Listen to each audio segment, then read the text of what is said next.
falar um pouquinho da Cleópatra. Ela está agora em todas as notícias. Se vocês repararam agora no início aí de novembro, as notícias bombaram com as descobertas ali na região de Alexandria. Então hoje eu sei que vocês têm curiosidade acerca de Cleópatra e Cleópatra. Vocês conhecem até do filme, aquele grande filme, famoso filme com Elizabeth Taylor. Cleópatra significa, do grego, era uma palavra grega, famosa por seu pai, por o pai que ela tinha. Ela foi famosa. Aquela Cleópatra, o nome Cleópatra significa a deusa que ama o pai. Ela nasceu no ano de 70, mais ou menos, antes de Cristo. Faleceu em 30 de agosto, também ali na região de Alexandria. Apesar dela ter nascido no Egito, a descendência dela não era egípcia, era grega. Cleópatra era de uma família de generais que trabalharam até para Roma, já para Alexandre o Grande em Roma, e vieram para o Egito e aqui eles governaram. Ela foi muito famosa pela sua história, pelos dramas, por ser amante de Júlio César e depois casar-se com Marco Antônio, que foi um general também do governo de Júlio César, não é? Ela se tornou rainha depois da morte então do seu pai. Cleópatra se torna rainha assim que o seu pai, Ptolomeu XII, faleceu. Em mais ou menos 51 a.C., olha só, muito para trás, não é? Ele governou assim sucessivamente com os seus irmãos. Então, normalmente ela sucedia ao trono junto com os irmãos, porque ela era mulher, talvez por isso elegeu sempre o irmão que ia ficar ali do lado dela, para ela não ser sozinha. Então, o pai, quando faleceu, Cleópatra sobe ao trono juntamente com o seu irmão, já que o pai dela era Ptolomeu XII, o seu irmão era Ptolomeu XIII. E assim foi.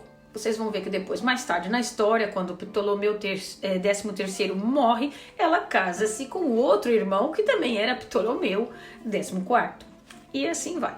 E vamos lá contar um pouquinho da história dessa rainha.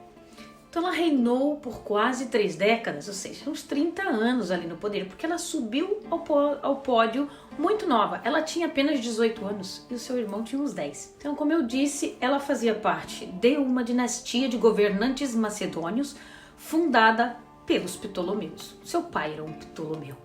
Ele era um general que esteve sobre Alexandre o Grande, sobre o imperador Alexandre, já naquela conquista de Alexandre o Grande no Egito. E ele aqui ficou, e ele aqui governou o Egito, não é? E isso aconteceu em 332 a.C. Então Ptolomeu, pai de Cleópatra, e os seus antepassados, ainda uns 200 e poucos anos atrás, eles já estavam aqui governando o Egito desde que Alexandre o Grande invadiu o Egito e aqui ficou. Todo mundo sabe que ela era bem educada, inteligente, que falava várias línguas e ela serviu assim como governante dominante dos 3 países. Roma, naquela época, Roma ali, Itália, né?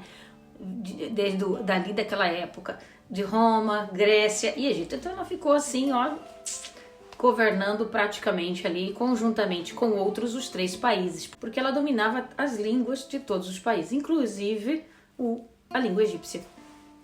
Muito do que se sabe sobre a sua vida vem do trabalho de estudiosos greco-romanos, ou seja, não temos assim muita coisa sobre a vida de Cleópatra que esteja documentado, mas alguns gregos e romanos deixaram por escrito, especialmente um famoso grego chamado Plutarco. Ele deixou por escrito aquilo que ele conheceu da rainha. Então, nascida então nos anos 70 a.C., Cleópatra, filha então de Ptolomeu XII, descendente de... Esse Ptolomeu XII era descendente de Ptolomeu I Sóter, o nome dele era assim, gente, muito complicado, Ptolomeu I Sóter, que era um dos generais então de Alexandre o Grande. Ele foi fundador então de toda a linhagem ptolomaica no Egito. Acredita-se que a mãe de Cleópatra fosse Cleópatra V, Cleópatra Trifena, a esposa do rei. E possivelmente também era meia-irmã dele, né? Eles casavam com irmãos naquela época. No ano então de 51, após a morte então do seu pai, que foi uma morte aparentemente natural, naquela época havia muitas guerras, mas acho que essa morte aí do pai de Cleópatra foi uma morte natural. O trono egípcio passou imediatamente então a Cleópatra, que tinha 18 anos, e seu irmão Ptolomeu, 13º, que tinha 10 anos. Logo após que eles subiram ao trono, os irmãos Cleópatra e Ptolomeu, 13º, os conselheiros, o irmão tinha conselheiros, né? Os conselheiros, porque ele era menor, eles começaram a agir contra Cleópatra, queriam afastá-la, queriam deixar só o irmão, porque no fundo o irmão não ia ter grandes decisões. Quem tinha essas decisões eram os conselheiros que estavam ali para ajudar o pequeno, mas no fundo alguém ali queria ter posse do reino, não é? Então vamos afastar Cleópatra. O que aconteceu? Ela acabou forçada a fugir do Egito para a Síria, nos anos de 49 a.C.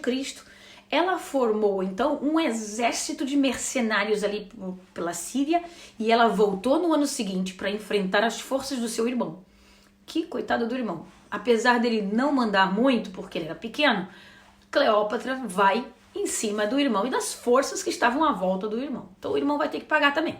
Naquele tempo era assim. Ela volta com aquele bando de mercenários ali, com aquelas forças, e faz uma guerra civil ali na região. Quando acaba o Monte Sinai, existe uma cidadezinha ali que liga aqui à África e que se chama Pelusium.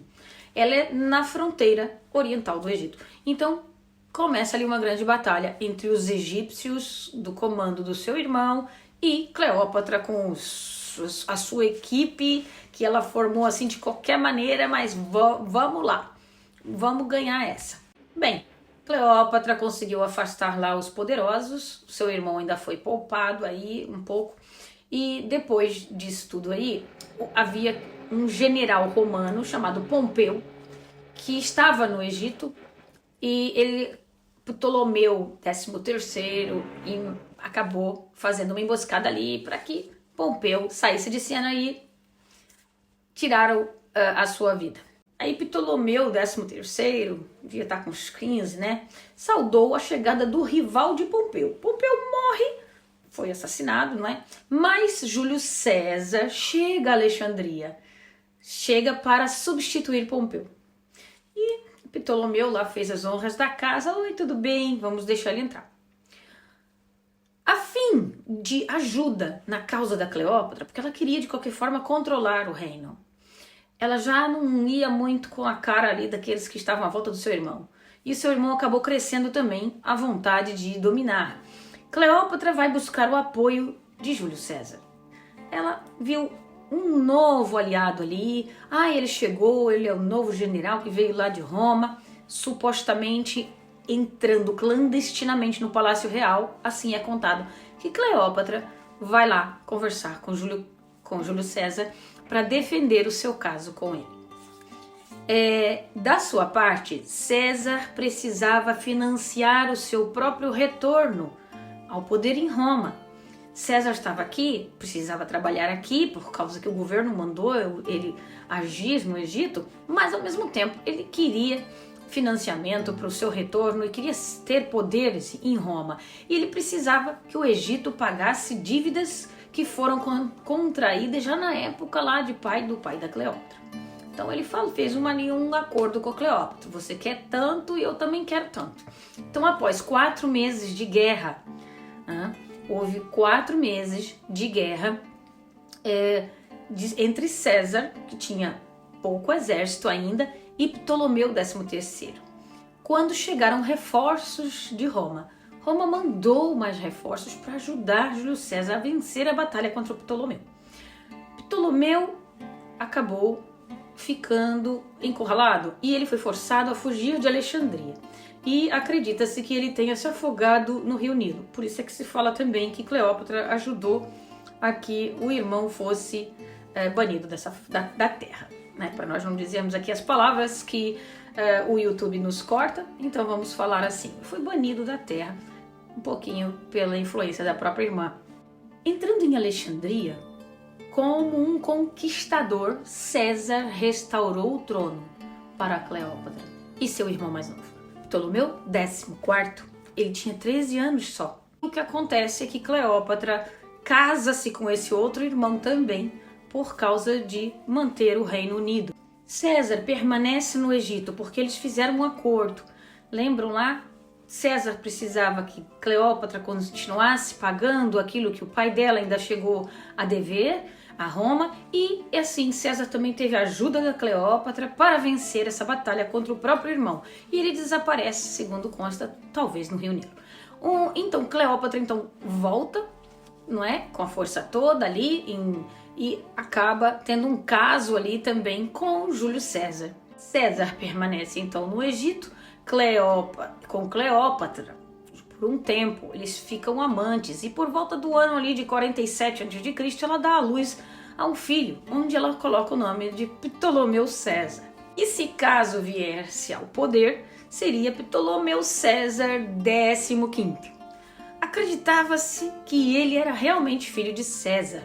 Ele era conhecido pelo povo egípcio como Cesário ou Cesarião, pequeno César. Um pequeno momento ali da vida de Cleópatra, entre 46 e 45 a.C., Cleópatra viaja com o seu filho pequeno, né? Ptolomeu XIV, seu marido também, irmão, e o pequeno Cesário. Eles vão até Roma para visitar César, que tinha ido na frente. Ele tinha retornado para tratar lá dos seus problemas, do seu trabalho, não é? Cleópatra, então, estava em Roma quando houve um golpe de Estado e César foi assassinado em Roma, não é? Mais ou menos por volta de março de 44 a.C. Cleópatra, então, pega nas coisas, volta ao Egito. E o seu irmão mais novo, ele acaba sendo morto logo depois. Ela chega ao Egito e o seu irmão é assassinado. Possivelmente pelos próprios agentes de Cleópatra, que queria ficar sozinha no comando, ela não queria irmãos. Cesário, o seu pequeno Ptolomeu César, tinha apenas 3 anos. E ele já foi nomeado corregente com sua mãe, então, como Ptolomeu XV. Então pronto, Cleópatra tinha um filho pequeno, começou a querer governar sozinha, e para uma mulher sozinha as coisas não são tão fáceis. A essa altura, Cleópatra havia se identificado fortemente com a deusa Ísis, a esposa irmã de Osíris. Osíris, aquele deus da morte, e mãe de Horus. Ísis, mãe de Horus, que era o deus falcão. Isso era mais ou menos consistente com a antiga tradição egípcia de associar os faraós às divindades. Lembram? Os faraós, eles se achavam os deuses, os próprios deuses, não é? E isso reforçava ainda mais o valor do rei e da rainha. Então Cleópatra se vê como Ísis. Ela falava até 12 de idiomas. Era conhecida por seu charme irresistível, segundo Plutarco. Só que não é o que a gente vê muito nos bustos, nas estátuas de Cleópatra. Ela aparece ora com uma cara muito masculina, ora muito estranha. Enfim, não temos uma foto até hoje, assim, uma imagem verídica da rainha Cleópatra, não é? Então, com seu filho pequeno, como corregente, que só tinha 3 aninhos, o domínio de Cleópatra no poder do Egito estava mais seguro do que nunca. Não tinha mais nenhum irmão para vir tomar o trono. Era Cleópatra e seu filho, e ela comandava. O filho era muito pequeno. Ainda assim, teve uma inundação no Nilo, que resultou em colheitas muito ruins. Foi um ano muito ruim e começou a levar à inflação e à fome no Egito. Estava difícil para Cleópatra governar. Enquanto isso, lá em Roma, continuava as brigas pelo poder. Todos queriam o lugar de Alexandre o Grande, de César depois, e os seus descendentes, não é? Então, haviam 3 brigando lá pelo trono: Marco Antônio, Otaviano e Lépido. Eles acabaram pedindo, então, apoio egípcio. Pois é, sempre que precisavam de alguma coisa, vamos lá propor aos egípcios uma ajuda aí, né? A gente já também ajudou eles, bora lá, Cleópatra, manda pra cá alguém.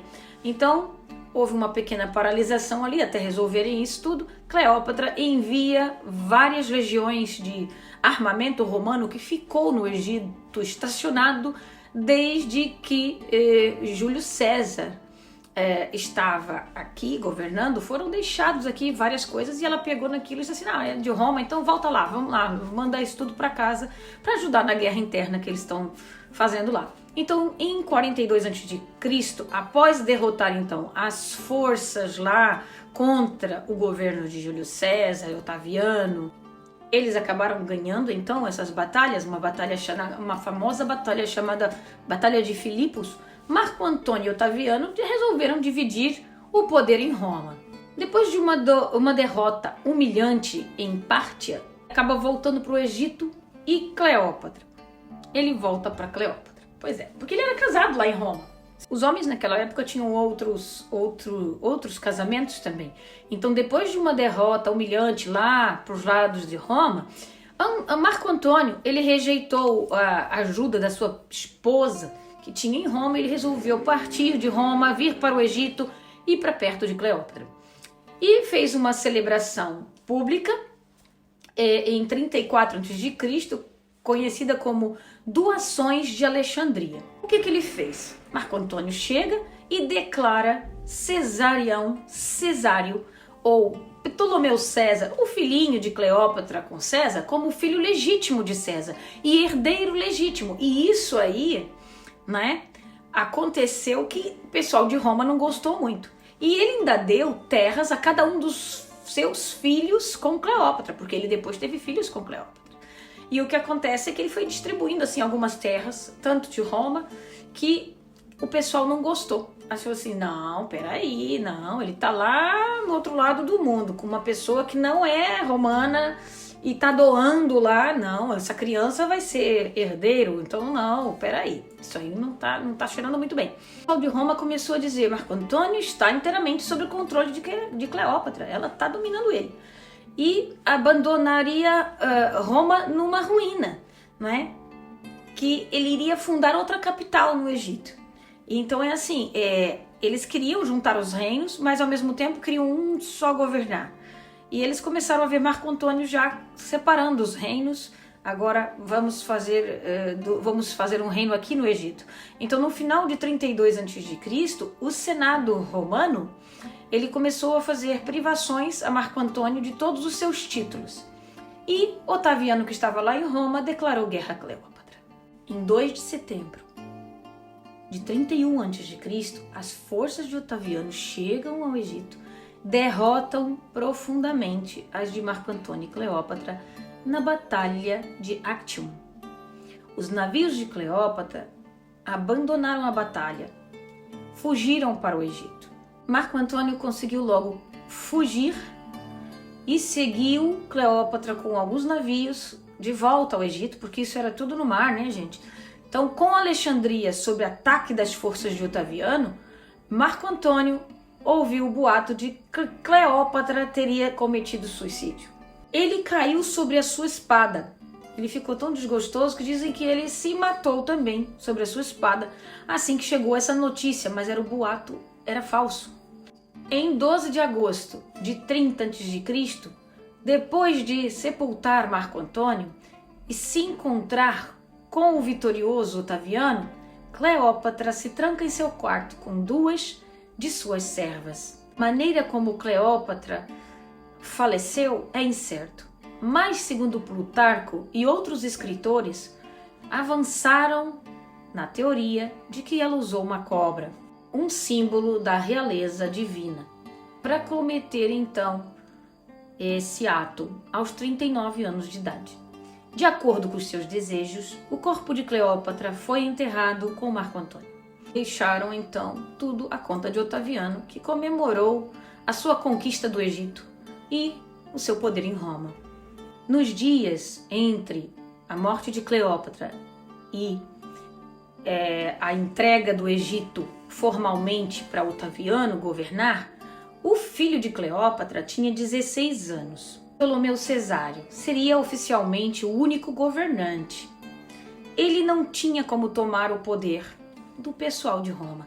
foi então capturado e executado logo após o suicídio de sua mãe. E o Egito se tornou império pertencente a Roma. E é isso por hoje.